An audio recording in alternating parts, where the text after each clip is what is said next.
안녕하세요. 저는 얼마 전 기가 막힌 일을 겪은 평범한 40대 초반 남성입니다. 혹시 여자는 약하지만 어머니는 강하다라는 명언 아시나요? 워낙 유명한 말이라 모르는 분들이 없으시겠지만 저에겐 조금 특별한 말이기도 합니다. 모성애라는 것이 어머니가 자식을 아끼는 마음이라면 저만큼 그 마음에 수혜를 입은 사람도 없을 거니까요. 어머니라는 존재는 무엇과도 바꿀 수 없는 소중한 것입니다. 하지만 세상엔 그런 어머니만 있는 것도 아니라는 걸 알고 있기도 하죠. 그래서 더욱 소중한 저희 어머니에 대한 것이 오늘의 제가 해드릴 이야기입니다. 저는 어린 시절부터 무척 가난하게 컸습니다. 그리고 그 가난은 경제적인 것뿐만이 아니었습니다. 제게 주어지는 애정마저 사라질 정도의 가난이었죠. 저는 제 몸과 마음을 가난하게 만들어준 그 충격적인 사건을 여전히 잊지 못하고 있습니다. 모든 것을 잃을지도 모른다는 충격으로 온몸을 내던지며 그 사람 친모를 붙잡던 일을 말입니다. 고함치며 소리 지르는 아버지, 아무것도 모른 채 겁에 질린 동생, 그리고 어렴풋이 두 사람의 대화를 이해할 수 있었던 저까지 모든 것이 엉망인 날이었어요. 엄마, 어디가? 가지마. 왜 이래? 손 안 치워? 제발 나도 내 인생 좀 살자. 너 같은 짐덩이 데리고 못 가. 그치만 엄마잖아. 엄만 내 옆에 계속 있을 거잖아. 미쳤니? 내가 왜 이 집구석에 계속 있어야 돼? 돈도 지지리도 못 버는 인간에 거지 새끼 같은 애들 둘에. 내가 미쳤었지. 저런 인간 새끼를 둘이나 낳았으니. 수철이 너 내 말 잘 들어. 너 어딜 가든 나보고 아는 척하지 마. 너 이혼이 뭔지 아니? 네 아버지랑 엄마랑 헤어진다는 이야기고 그건 너도 이제 내 자식이 아니라는 뜻이야. 알아들어? 그렇게 차갑고 냉랭한 말에도 저는 친모의 치맛자락을 붙잡을 뿐이었습니다. 이렇게 버티면 나도 데려가 주지 않을까 하는 헛된 희망을 가지고 말이죠. 나도 데려가. 제발 나도 데리고 가, 엄마. 하지만 친모는 이제 막 9살이 된 저와 저보다 더 어린 동생마저 놔둔 채 집을 나가셨습니다. 그날은 짐과 몸만 챙겨나갔는데 어느 날 학교에서 돌아와 보니 아버지가 온 집안을 뒤집어 놓으셨더라고요. 이 망할 여편네가 돈이며 통장이며 다 털어갔네. 아이고, 몸만 나가는 척하더니 나중에 와서 집안의 돈을 싹 쓸어갔어. 수철아, 우리 어쩌면 좋냐. 당장 밥 사 먹을 돈도 없어. 안 되겠다. 내 이 여편네 집에 전화라도 해야지. 그렇게 아버진 어디론가 전화를 걸었습니다. 그 사람 지금 어딨냐니까. 그게 내 전 재산인데 어떻게 그걸 다 들고 날라. 처남, 자네가 생각해봐. 그거 애들 키울 돈이야. 여편네가 바람이 나면 곱게 나갈 것이지. 어디서 그 돈에 손을 대? 아들들한테 부끄럽지도 않대? 뭐? 짐덩이라고 했다고? 그 여자가 남자한테 미쳐도 단단히 미쳤나 보네. 지 배 아파 낳은 자식들을 짐이라니. 저는 결국 참지 못하고 친모가 집을 나간 지 몇 개월 뒤 친모를 찾아갔습니다. 옆집에 오지랖 넓은 할머니가 저희 친모가 어디 갔는지 안다고 하시더군요. 그렇게 어렵게 찾아간 친모였는데 그 사람은 저를 알아보고는 놀라 저를 때리며 내쫓기 바빴습니다. 네가 여기가 어디라고 날 찾아와? 이 거머리 같은 게. 지하발 빼다 박아서 집요하긴 얼마나 집요한지. 어서 가. 너 다음에 나 찾아오면 내 손에 죽어. 그렇게 내쫓기면서 그 집안에 있던 저보다 더 나이 어린 아이 둘을 보았습니다. 그 친모라는 사람의 밑에서 얼마나 시달렸는지 불안하고 두려워하는 표정으로 가득했어요. 그제야 전 친모를 마음속에서 놓아버렸습니다. 그럼에도 제가 번듯한 직업을 가지고 잘 클 수 있었던 이유는 단 하나였어요. 제가 10살 때 저희 집에 데리고 온 새로운 어머니, 그 어머니의 사랑 때문이라고 지금도 생각합니다. 첫 만남은 어색하고 두려웠습니다. 둘 다 이리 와라. 너희 어머니가 될 뿐이다. 인사하고. 안녕하세요. 네가 수철이구나. 안녕. 앞으로 우리 잘 지내보자. 그렇게 내밀어 오는 손을 쭈뼛쭈뼛 잡았던 기억이 납니다. 그리고 맞잡은 손에서 흘러들어오는 온기가 눅눅하게 가라앉아 있던 제 마음을 따스하게 만들어줬어요.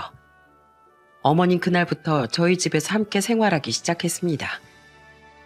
그리고 어머니가 집에 오시곤 집안에 활바람이 가득 넘치기 시작했어요.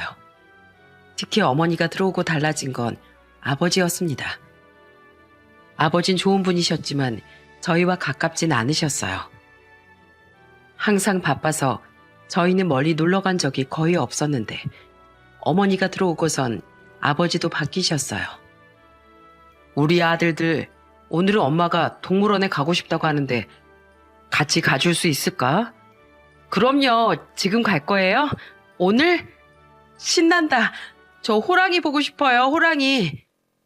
아빠, 오늘 동물원 가요? 나도 이제 친구들한테 자랑할 수 있겠다.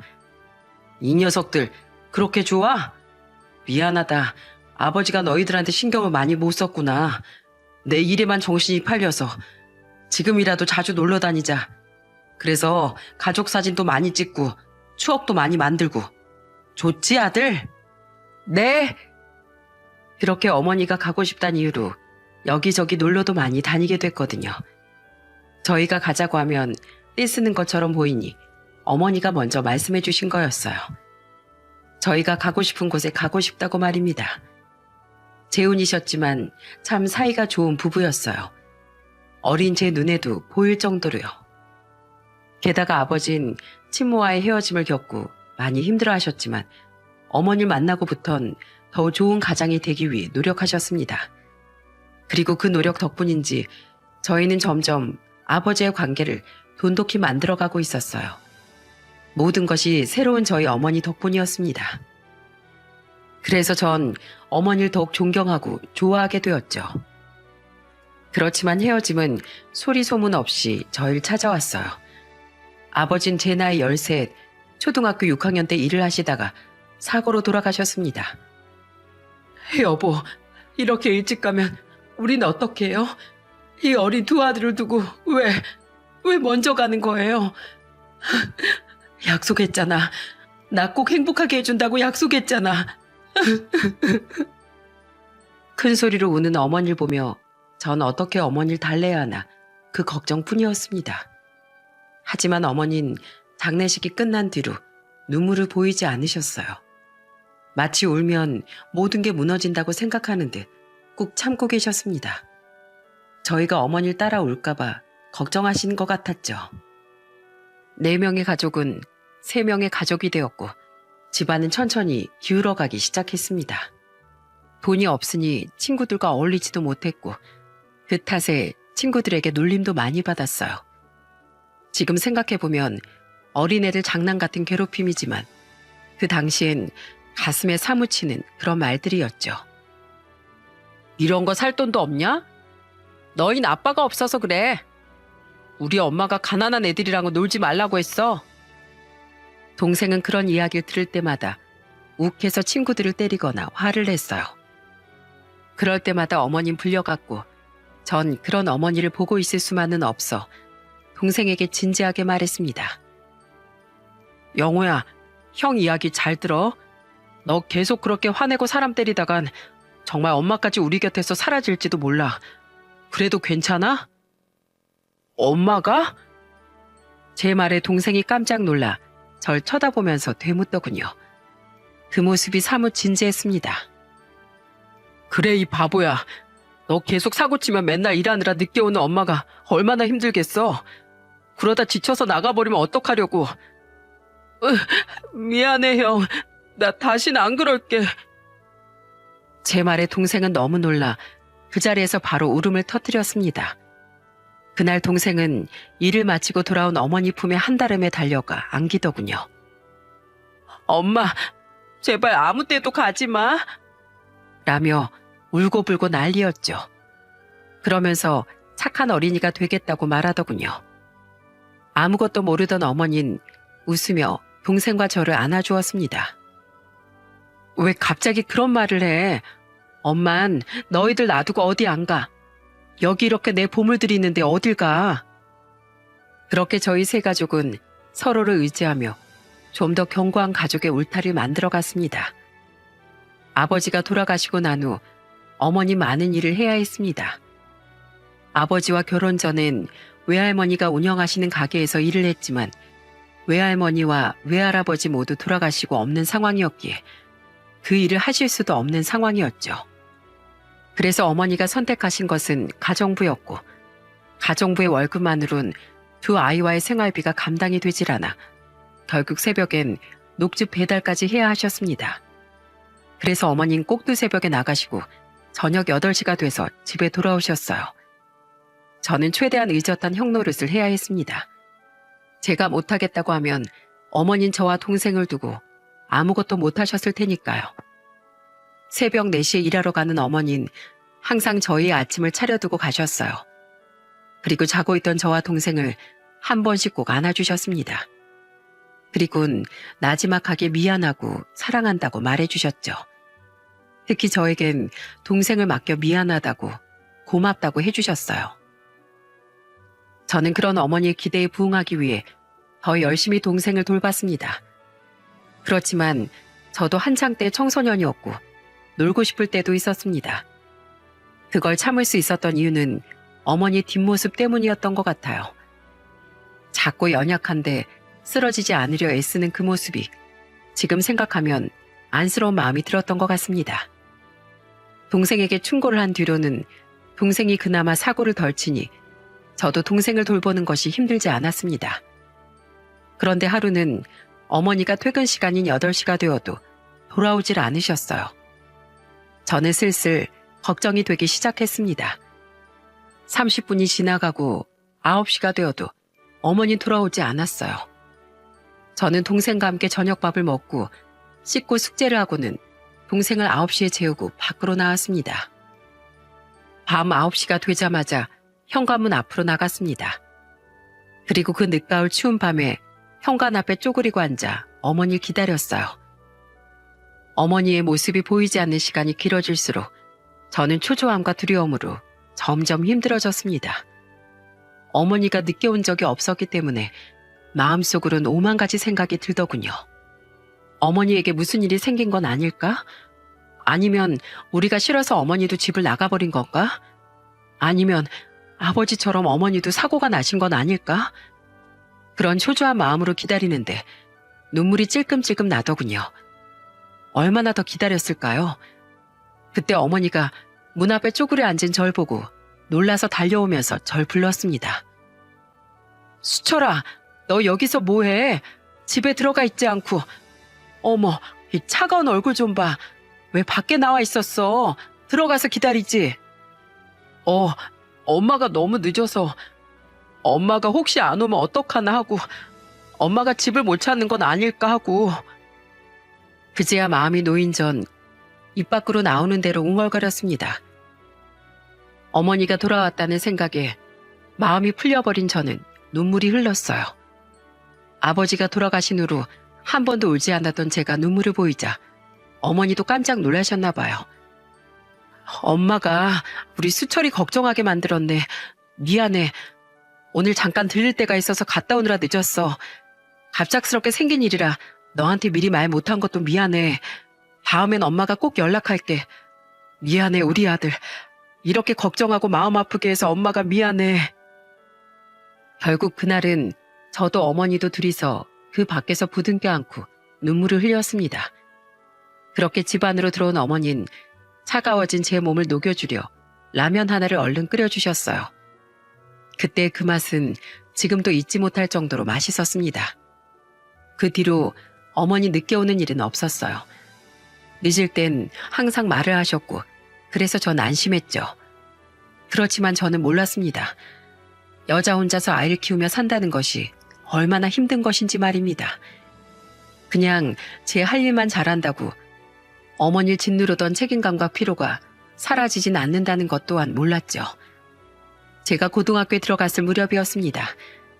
그날 아침 어머니는 드물게 늦잠을 주무셨어요.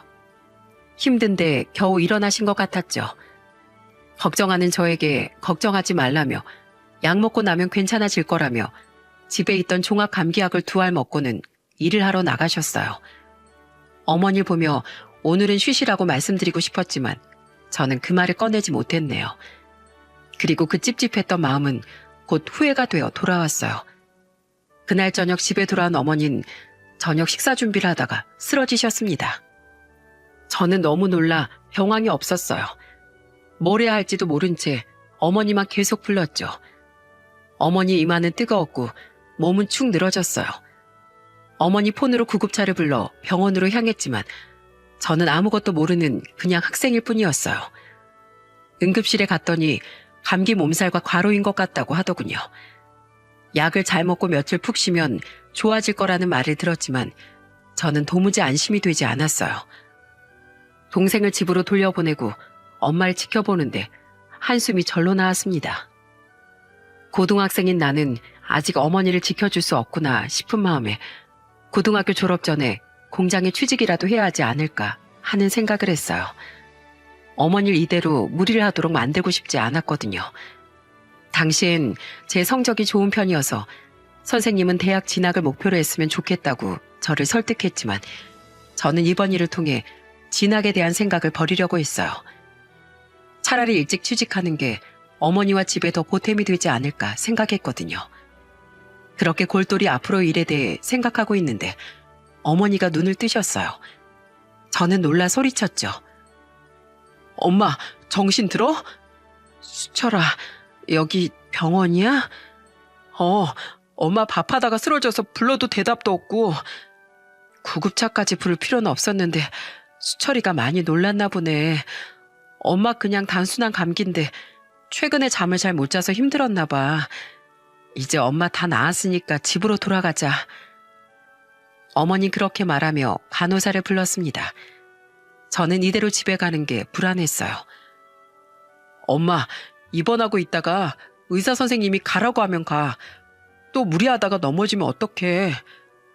그럴 일 없어. 그리고 병원에 오래 있으면 병원비도 많이 나와. 엄마 돈 많이 모아야 하거든. 이런 데서 쓸데없이 돈 쓰는 건 낭비야.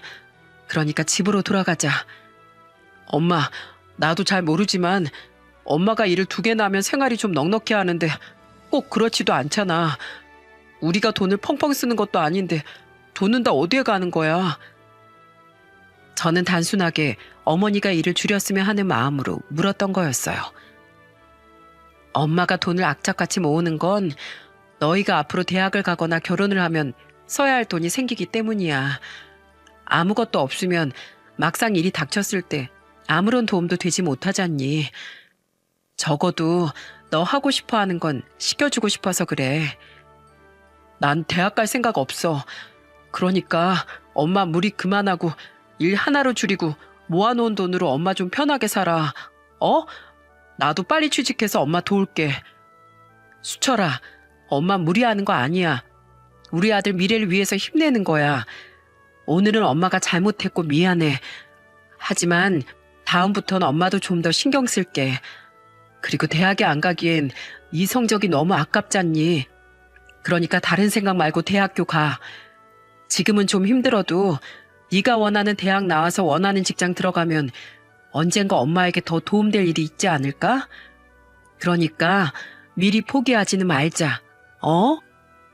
돈이 없으니 집에 돌아가자는 어머니를 도울 수 있는 방법은 돈을 많이 버는 직업을 가지는 것이었어요. 저는 곰곰이 생각했습니다. 돈을 많이 벌 수 있고 어머니가 힘들 때 도움이 될 수 있으면서 어머니가 자랑스러워할 만한 직업. 문과인 제가 노려볼 수 있는 건 변호사였습니다. 합격하고 취직만 하면 어머니를 괴롭히는 가난 따위 다 사라질 거라고 생각했거든요. 그날 오밤중에 집에 들어온 전 어머니를 집에 쉬도록 하고 어머니가 하고 있던 아침 배달 일을 대신 나가게 됐습니다. 다행히 방학이었기 때문에 어머니 대신 딱 이틀을 나갈 수 있었는데 생각보다 강도 높은 노동에 깜짝 놀라기도 했어요. 그날 오전 배달 일을 어머니 대신 하고 왔더니 어머니가 제게 또 사과를 하시더군요. 아들, 미안해. 공부할 시간도 없는데 엄마 일 돕도록 만들어서 아휴, 내가 능력이 없어서 널 계속 힘들게 하는 것 같아서 처연하게 말씀하신 어머니를 뒤에서 꼭 끌어안아드렸어요. 엄마, 나한텐 엄마가 제일 소중해. 내가 공부를 열심히 하는 것도 엄마를 위해서니까 제발 건강해. 아프지 말고. 엄마가 우리를 위해 얼마나 많은 힘을 내고 있는지 알아. 그러니까 그런 말 말어. 난 엄마가 있어서 버틸 수 있어. 엄마가 있기에 우리도 힘내는 거야. 제 말에 어머니는 제 손을 토닥토닥 두드려주며 눈물까지 흘리셨어요. 그 뒤로 저는 열심히 공부를 했고 결국 법대에 합격했어요. 한 사람 몫에 어엿한 사람이 되기 위해 어머니 끊임없이 일하며 제 뒷바라지를 해주셨습니다. 동생은 동생대로 진지하게 자신의 미래를 생각했어요. 그리고는 대학을 가지 않겠다고 했죠. 정말로 동생은 고등학교 졸업과 동시에 조선소에 취업을 하더군요. 어머니는 대학 자금을 모아두었으니 대학에 가도 된다고 했지만 동생은 공부에 뜻이 없다고 말하더군요. 그렇지만 몇 달 안 돼서 동생의 진심을 알 수 있었어요. 형, 내가 대학을 간다 한들 바뀌는 건 없겠지만 형은 달라. 머리도 좋고 충분히 변호사가 될 수 있을 거라고. 그런데 엄마가 요즘 많이 안 좋으시잖아. 계속 고생하게 만들 수도 없고. 내가 일하고 형 뒷바라지 할게. 엄만 여태껏 너무 많이 일하셨으니까 이제 쉬어도 돼. 나머지 내가 할게. 그 말을 듣는데 얼마나 미안하고 면목이 없는지. 원래라면 장남인 제가 제 인생을 포기하고서라도 가족을 지켜야 하는데 모두가 저의 성공만을 바라는 것이 너무나 미안했습니다. 그렇지만 저는 동생과 어머니의 모습을 보며 더 의지를 단단히 했습니다. 성공해서 꼭 변호사가 돼서 이 빚을 어머니와 동생에게 꼭 갚겠다고 다짐했죠. 두 사람의 희생이 없었다면 절대 저는 변호사가 되지 못했을 겁니다. 변호사가 되고 30대 초반에 저에게도 여자친구가 생겼어요. 첫 번째 여자친구는 저만 바라보는 착하고 순수한 여자라고 생각했죠. 집에서도 결혼 이야기가 나오고 있었고 크게 모난 부분도 없는 것처럼 보여 어머니와 식당에서 만날 약속을 했어요. 함께 인사를 드리려고요. 식당을 예약하고 어머니를 데리러 가려고 했는데 어머니는 한사코 직접 나가겠다며 데리러 오지 말라고 하시더군요. 그렇게 식당에서 어머니를 기다렸습니다. 여자친구와 자리에 앉고 화장실에 잠깐 다녀오겠다고 하고 돌아오는데 식당 홀이 무척 시끌시끌하더군요. 도대체 누가 이렇게 식당에서 난리를 치나 싶은 생각을 하며 제자리로 돌아오는데 저희 자리에서 벌어지는 일에 깜짝 놀라고 말았어요. 바로 제 여자친구가 어머니에게 삿대질을 하며 날카로운 목소리로 엄청 화를 내고 있더군요. 아주머니, 도대체 뭐 하시는 거예요? 이 가방이 얼마짜린지는 알고 있어요? 아이고, 아가씨, 미안해요. 제가 사람을 찾느라 두리번거리다가 가방 많이 상했어요. 물이라서 말리면 될 것 같은데 혹시 변상은? 아주머니 같은 사람이 변상할 수 있는 물건이 아니라고요. 무려 1,000만 원 가까이 하는 명품 백이라고요. 아, 짜증나 정말. 도대체 이런 사람이 왜 여기서 돌아다니는 거야? 1,000만 원요? 아휴. 어머니는 여자친구의 가방 가격에 놀란 상태였고 저는 여자친구 행동에 마음이 착 가라앉아 버렸어요. 화장실 가기 전에 제가 여자친구에게 분명히 말했거든요. 물 쏟을 것 같으니 안쪽으로 좀 옮겨 놓으라고요. 왜냐면 제가 나갈 때 한번 쏟을 뻔했으니까요. 미안해요, 아가씨. 내가 그렇게 큰 돈은 없는데 일을 어쩌지? 미안하면 다해요? 제가 오늘 어떤 자리에 나온 건 줄 알고나 있으시냐고요. 이 꼴로 예비 시어머니를 어떻게 봐요? 난처한 어머니 얼굴을 보고 있으려니 화가 확 치밀어 오르더군요. 게다가 그 예비 시어머니를 쥐잡듯 잡는 여자를 보며 분노보다 더 부끄러워지기 시작했습니다. 저 사람이 원래 저런 사람이었나 하는 생각과 제가 얼마나 사람 보는 눈이 없었는지 알게 됐거든요. 너 지금 뭐 하는 거야? 지금 왔어? 글쎄, 이 사람이 물 쏟아서 가방이 다 젖어버렸어. 이 상태로 어머니 못 만나는데 어떡해? 수철아. 어머니 오셨어요? 죄송해요. 네가 왜 죄송해? 엄마가 너 찾아 두리번거리다가 이 아가씨한테 실수를 좀 했어. 그런데 이 아가씨가 네 여자친구니? 그 말에 대답이 나오질 않았어요. 어머니에게 화만 낸 저 여자를 어떻게 제 여자친구라고 소개할 수 있을까 싶었죠. 그리고 여자친구도 자기가 여태 화내던 아주머니가 자신이 만나야 할 상대인 걸 알고 하얗게 질린 표정이더군요. 수철 씨, 저기 이거는 변명은 필요 없어. 미안하다. 없던 일로 하자. 그리고 우리도 이제 그만 헤어져. 저는 생각보다 냉정하게 그 자리에서 바로 이별을 말했습니다. 어머니가 어떤 분인지 몇 번을 설명했어요. 사귀는 동안 여기 오는 내내 저와 동생을 위해 자신의 삶을 희생한 어머니에 대해서 난 이분이 당신 어머니인지 몰라서 그랬어. 알았으면 화 안 내고 웃고 넘어갔을 거라고? 그런데 말이야, 내가 헤어지자는 게 우리 어머니에게 화를 냈다는 이유만으로 헤어지자는 게 아니야. 내가 사람을 잘못 본 것 같아서 그래. 네가 어른들한테 싹싹하고 부침성 있는 성격이라고 생각했는데 그게 전혀 아니었다는 걸 알았던 거고, 네가 충분히 배려 있고 포용력 있는 사람이라고 생각했는데 그건 역시 아니라는 걸 알았어. 난 다른 건 다 참아도 어른들한테, 특히 부모님한테 나쁘게 하는 사람은 못 참아. 제 말에 여자친구는 얼굴이 새빨개지더니 제게 오히려 화를 내고 식당에서 나가버렸어요. 어머니는 안절부절 못하며 절 쳐다보더니 연신 사과를 하시더군요.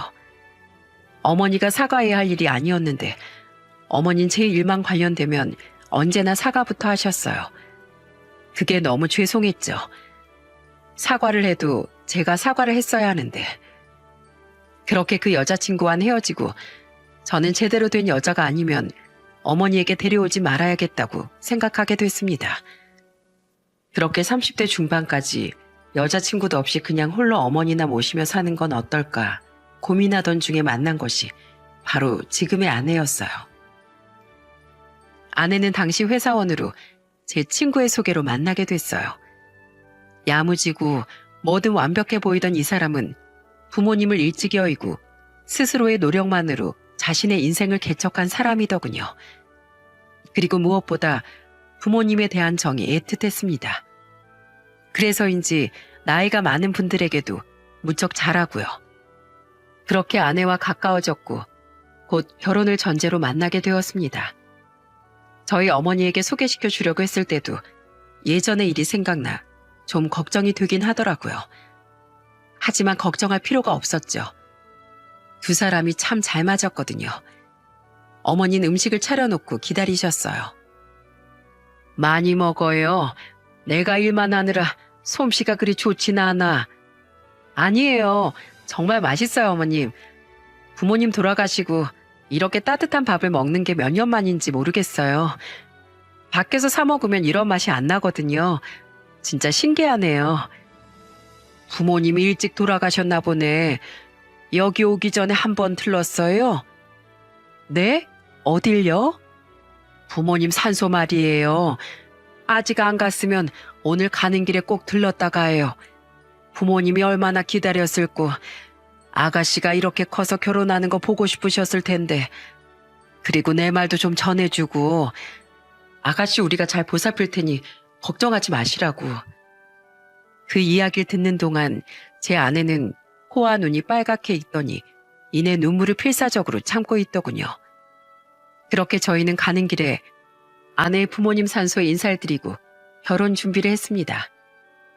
결혼하고 저는 분가를 했는데 그것도 어머니 뜻이었어요. 아내와 충분히 이야기하고 함께 살고 싶다고 말했었는데 어머니가 벌써부터 시집살이 시키고 싶지 않다며 당분간은 떨어져서 지내자고 하시더군요. 서운한 마음이 들었지만 이내 풀렸어요. 어머니가 항상 조심스럽게 저를 걱정해 주는 걸 알게 되었거든요. 반찬을 전해주실 때도 몰래 와서 집 문 앞에 걸어두고 나가는 길에 전화를 하셨어요. 저희가 가도 되는 일인데 항상 어머니는 저희 불편할까봐 그렇게 전해주시곤 했습니다. 그리고 연락도 쉬이 한 적이 없었어요. 매번 저와 아내가 먼저 전화를 드렸고 너희 바쁘다며 먼저 끊는 건 어머니였습니다. 저희에게 아들과 딸이 연달아 태어나고도 어머니 손주들을 다 키워주셨어요. 처가 식구들이 없으니 어머니에게 맡길 수밖에 없었는데 나중엔 애들이 할머니 손에서 떨어지지 않으려 해서 더 문제였을 정도로 잘 키워주셨죠. 그럴수록 저는 감사했지만 면목이 없었습니다. 그렇게 몇 년이 지났을까요? 아내가 먼저 제게 그러더군요. 어머님, 이제 우리가 슬슬 모셔야 하지 않을까요? 예전보다 기력이 많이 없으셔. 혼자 계시다가 사고 날까봐 걱정도 되고. 나도 그러고 싶긴 한데 아마 엄마가 허락 안 하실 거야. 저번에도 내가 그렇게 오시라고 했는데 오시지도 않고 가겠다고 했더니 집도 안 치웠으니 오지도 말라고 하고. 그러면 아직 애들 어리니까 애들을 핑계로 모시는 건 어때? 애들도 할머니 좋아하고 어머님도 애들 좋아하시잖아요. 그럼 그럴까? 근데 아파트는 싫으시댔는데? 그러면 조금 멀더라도 외곽 쪽에 주택 하나라도 얻어봐요. 도심보단 쌀 테고 어머님도 좋아하실 거예요. 좋은 생각이었습니다. 어머니는 항상 주택에서 정원을 가꾸며 살고 싶어 하셨고 아이들에게도 아파트보단 주택 생활이 좀 더 정서적으로 안정될 거라는 생각이 들었어요. 그렇게 어머니를 설득했고 어머니는 정원과 손주들 이야기에 합가를 허락하셨어요. 그런데 무릎이 좋지 않은 어머니를 위해 리모델링을 하는 기간 중에 어머니가 계단에서 넘어져 고관절 골절상을 입으셨어요. 논란 전 곧바로 큰 병원으로 모셔 수술을 했고 집 근처 좋은 재활병원으로 옮겨 어머니를 모셨습니다. 맛있는 것도 사가고 어머니가 좋아하는 것도 들고 갔죠.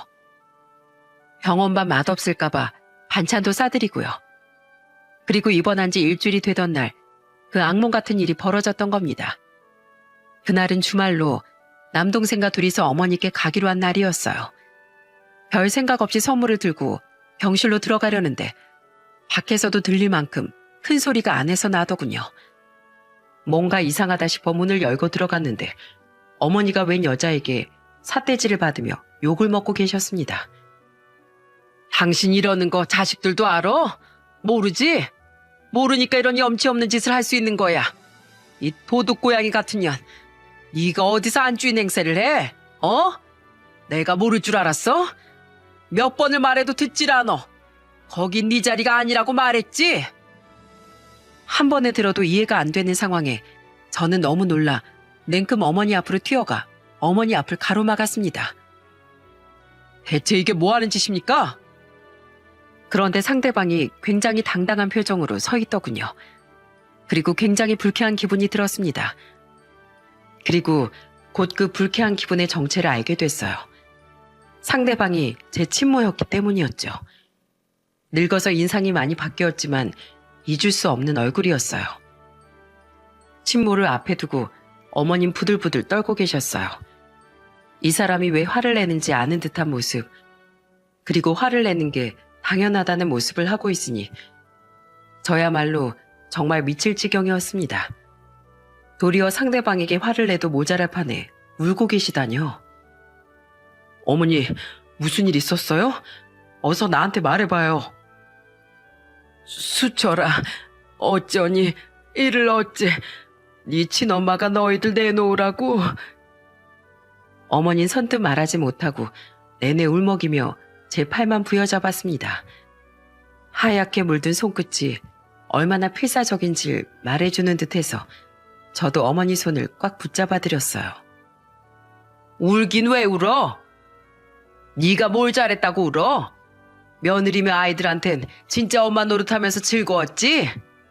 아주만 입 좀 다무세요. 어머니, 대체 왜 그런 소리를 듣고 가만히 있으셨어요? 사실 네 친엄마가 여러 번 날 찾아왔었다. 나더러 당장 너희들 앞에서 사라지라고. 그래야 자기 자리를 찾을 수 있다고 날 협박했어. 이 행복을 깨고 싶지 않아서 돈도 지어주고 사정사정도 해봤지만 전혀 통하질 않더구나. 그러면 오늘 여기 온 것도 다 어머니 협박하려고 찾아온 거예요? 오늘은 너희들하고 같이 살겠다고 데려가려고 왔다는구나. 어이가 없었습니다. 아니, 분노로 머리가 뜨거워졌어요. 우리 아들, 계모 밑에서 그동안 얼마나 힘들게 컸겠어. 내 자식들은 너희뿐이야. 그러니 우리 세 가족 이제부터 같이 살자. 저런 여잔 침덩어리야. 내가 너희들 곁으로 돌아올 테니까 이제 저런 여잔 안 모셔도 된다. 당신이 왜 제 어머니입니까? 집 주소는 어떻게 하셨어요? 내가 네 친모인데 당연히 동사무소 가서 물어봤지. 등본 떼니 다 나오더구나. 우리가 진짜 가족이니까 말이야. 설마 양육이란 의무는 저버렸으면서 부양이란 의무를 받으러 오신 거예요? 제가 모를 거라고 생각하셨나 본데 전 다 기억하고 있어요. 당신이 우리 두 형제 매정하게 뿌리치고 집 나가던 그 순간까지 모조리 다. 제 말에 침몰하는 그 여잔 순간 말문이 막힌 듯 말을 잇지 못하더군요. 저는 몸을 돌려 차게 식은 몸으로 심하게 주눅들어 제 눈도 보지 못하고 있는 어머니에게 물었습니다. 어머니, 왜 저딴 여자 말에 당하고만 있으셨어요? 답답한 마음에 제가 물었더니 어머니 상상도 못한 말을 하시더군요. 사는 내내 불안했다. 너희가 착하고 듬직하게 커서 날 위해줄 땐 더 불안했어. 언젠가 너희 친어머니가 나타나 너희를 데려갈까봐, 너희가 친어머니를 따라갈까봐 이상도 하지.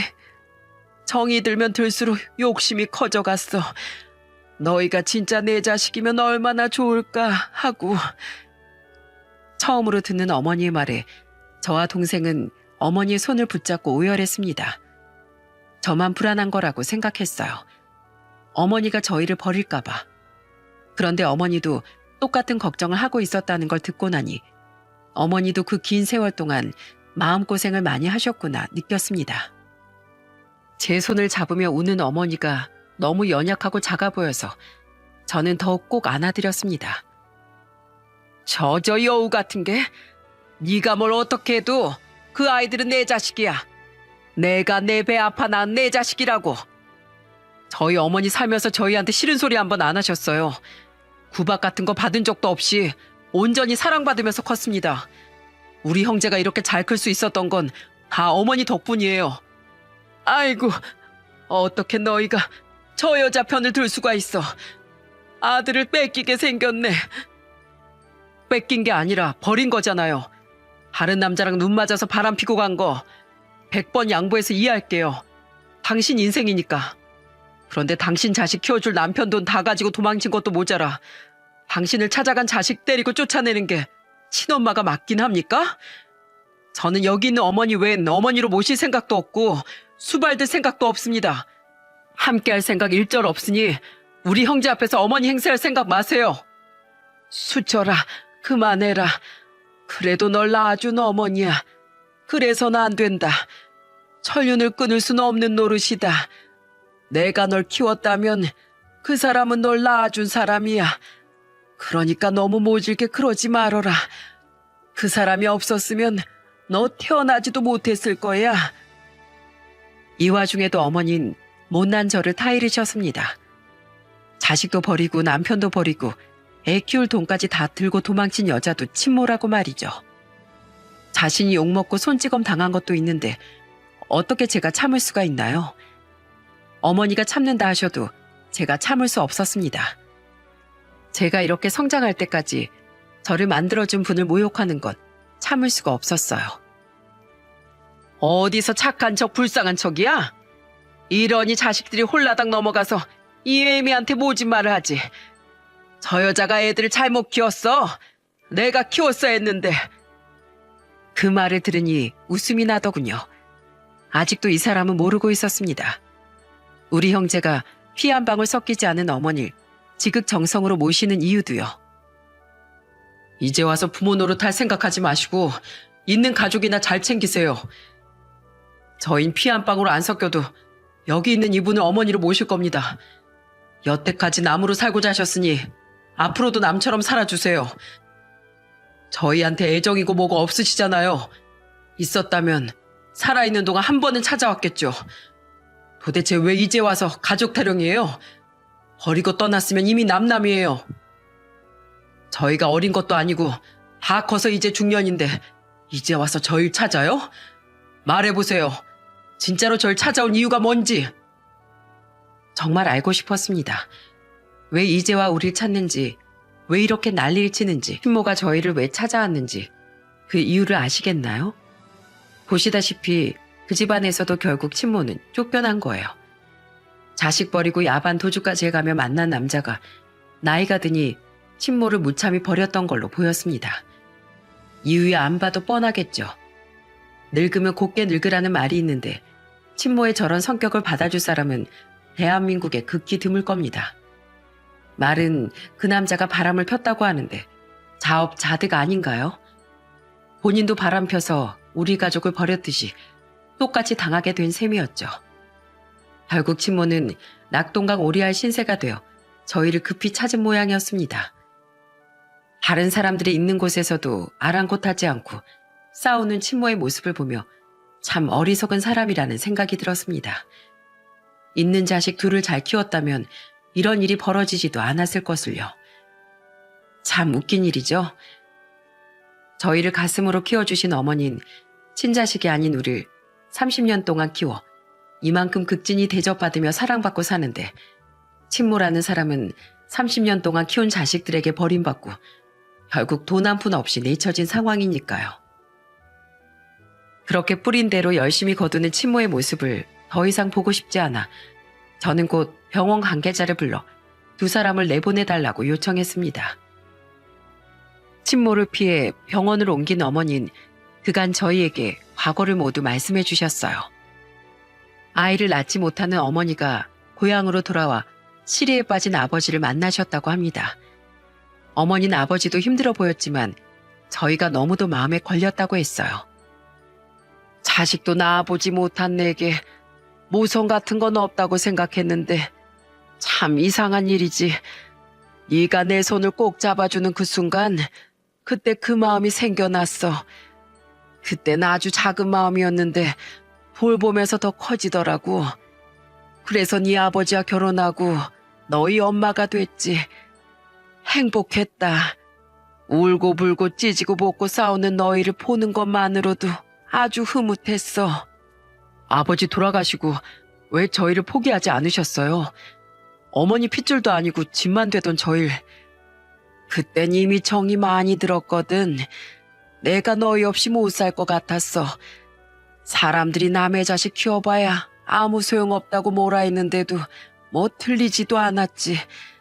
어떤 일이 벌어지든 그 결과는 내 몫이라고 생각했단다. 그리고 한번 버림받았던 너희 모습은 지금도 잊혀지질 않아. 그런 경험을 다시 주고 싶지 않았어. 그 말에 어머니의 진심이 느껴져 저도 동생도 눈물을 흘렸습니다. 그렇게 저희는 더욱 견고한 가족이 되었답니다. 저는 어머니에게 제가 꽁꽁 숨겨두었던 마음도 말씀해드렸어요. 어릴 때 어머니가 제 친어머니가 아니라는 걸 알고 무서웠어요. 어머니가 우릴 버리고 갈까 봐서요. 그래서 더 말 잘 듣는 착한 사람으로 크려고 노력했거든요. 에휴, 우리 둘 다 겁쟁이였네. 이렇게 다 말하고 나면 별거 아닌 것을 그땐 왜 그렇게 꽁꽁 숨겼어야 했을꼬. 그것 때문에 너희에게 가까이 하지도 못하고 허리를 둔 거였는데 이젠 그러지 마요. 제가 일들은 어떻게든 해결해 볼게요. 병원에서 퇴원하고 다른 병원에서 재활을 마친 저희가 집으로 돌아오고 한 달이 조금 안 됐을 때 친모가 어떻게 알고 또 저희 집을 찾으러 왔더군요. 당장 나오라며 너희가 나를 모셔야 한다며 고래고래 고함을 지르며 소동을 피웠습니다. 아들아, 엄마한테 1억만 주라. 엄마 없었으면 너 태어나지도 못했어. 너 태어나게 만들어준 대가로 딱 1억만 다오. 그러면 내가 너희 앞에 더 이상은 나타나지 않으마. 어떠냐? 어이없는 말을 하는 친모를 보니 헛웃음만 나오더군요. 제가 그 돈을 왜 드려요? 낳기만 하고 버리고 떠난 당신한테 돈은 무슨 돈? 나 클 때까지 양육비 한 푼 안 주던 사람이 돈? 그 돈을 요구할 게 아니라 아버지한테서 훔쳐간 돈이랑 우리 둘 양육비까지 우리한테 돌려줘야 하는 거 아닙니까? 제가 변호사인 건 잘 아시죠? 이렇게 집안까지 찾아와서 행패 부린 거에 대한 손해배상, 그리고 저를 향한 협박, 어머니가 받은 정신적 위자료, 그거 싹 다 청구하면 과연 얼마나 나올까요? 돈 내놓으라며 반협박식으로 찾아온 친모에게 그대로 돌려줬더니 이번에 눈물을 흘리기 시작했습니다. 넌 내가 불쌍하지도 않니? 남편은 바람나서 날 버렸고 자식들도 내가 그렇게 힘들게 키웠는데 모른 척하고 있다고. 돈 한 푼 안 주고 단칸방에 버려버린 나쁜 놈들이야. 그래서 내가 널 찾아온 건데 넌 어째서 이렇게 차가워? 내가 널 버린 건 사과하마. 하지만 나한테도 이유가 있었고 당신이 우리한테 한 그대로 당했네요. 이래서 죄짓고 못 살아요. 보세요. 저희 아버지가 당한 일 당신이 고스란히 당했잖아요. 그래놓고 이제 와서 아들이랍시고 찾아와 돈을 요구해요? 당신한테 줄 돈 없으니까 앞으로 제 앞에 얼씬거리지도 마세요. 한 번만 더 찾아오시면 그땐 진짜로 손해배상의 위자료까지 다 소송 걸어버릴 테니까. 제가 자식을 낳아보니 깨달은 것이 있습니다. 자식 농사를 짓는다는 말이 있죠. 제 밭이든 남의 밭이든 정성을 다해 키우면 농부의 마음엔 무엇보다 소중한 것이 자라난다고요. 정성을 쏟은 농부의 마음이 있으니 아무리 제가 원하는 것이 나오지 않더라도 마음이 갈 수밖에 없는 법이라는 걸 그 사람은 여전히 모르고 있는 것 같았습니다. 저희는 어머니와 새로 지은 전원주택에서 잘 살고 있습니다. 어머니는 우리의 진심을 알고 서로 숨기고 있던 비밀도 모두 터놓아 마음도 더 편해지셨죠. 자라나는 손주들 재롱을 보며 느긋한 노후를 보내고 있습니다. 저는 이번 일을 통해 핏줄이 통한다고 모두 가족이 아니라 가족이 되고자 하는 사람들이 모여 온전히 사랑의 마음을 나눌 수 있을 때 좋은 집과 가족이 만들어지는 거라는 걸 깨달았어요. 저희는 이제까지 해왔듯이 앞으로도 열심히 가족을 지키기 위해 애를 쓸 생각입니다. 노력 없이 얻어지는 것이 없다는 걸 잘 알고 있으니까요. 그래도 어머니와 아내, 동생, 아이들, 우리 가족이 있다면 어떤 힘든 일도 잘 이겨낼 수 있을 거라는 자신감이 생겼답니다. 여러분들도 곁에 있는 가족들을 소중히 여겨주세요. 정성을 다한다면 그 정성은 사랑으로 돌아올 테니까요. 저희가 그랬듯이 말입니다. 긴 글 읽어주셔서 감사합니다.